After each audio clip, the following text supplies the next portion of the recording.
The spread of Islam.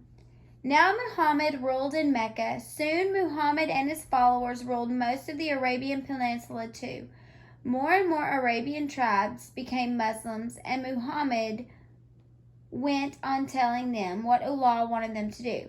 Now Islam wasn't just a religion followed by a few tribes in the Arabian desert. Islam had its own empire, an empire as big as Arabia.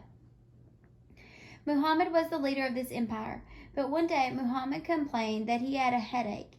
He lay down to rest and never got up again. The Prophet was dead. Now what would happen to the empire of Islam? Muhammad was the Prophet of Allah. Who else could tell the people what Allah required?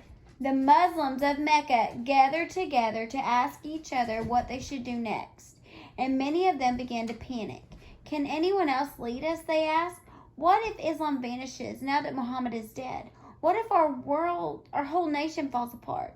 But Muhammad's friend Abu Bakr stood up. Do you remember Abu Bakr?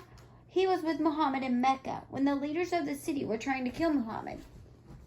Friends, Abu Bakr said, Muhammad is only the messenger of Allah.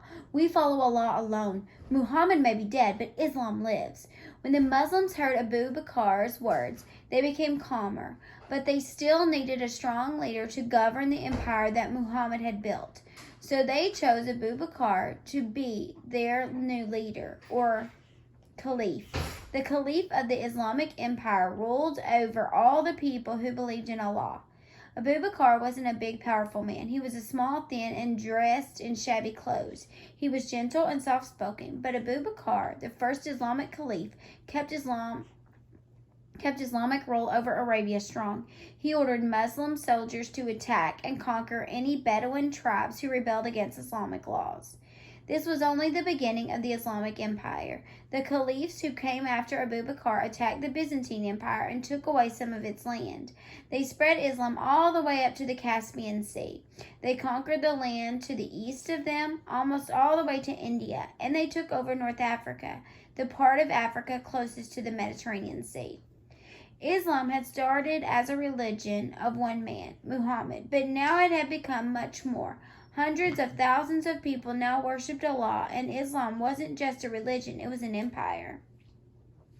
The caliphs of the Islamic Empire built a new capital city on the banks of the Tigris River.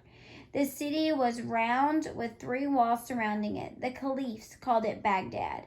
Mecca was still the holy city of Islam, but Baghdad, the round city, became the center of the empire.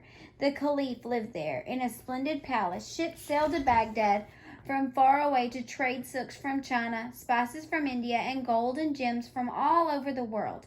Baghdad became one of the busiest and most beautiful cities in the world.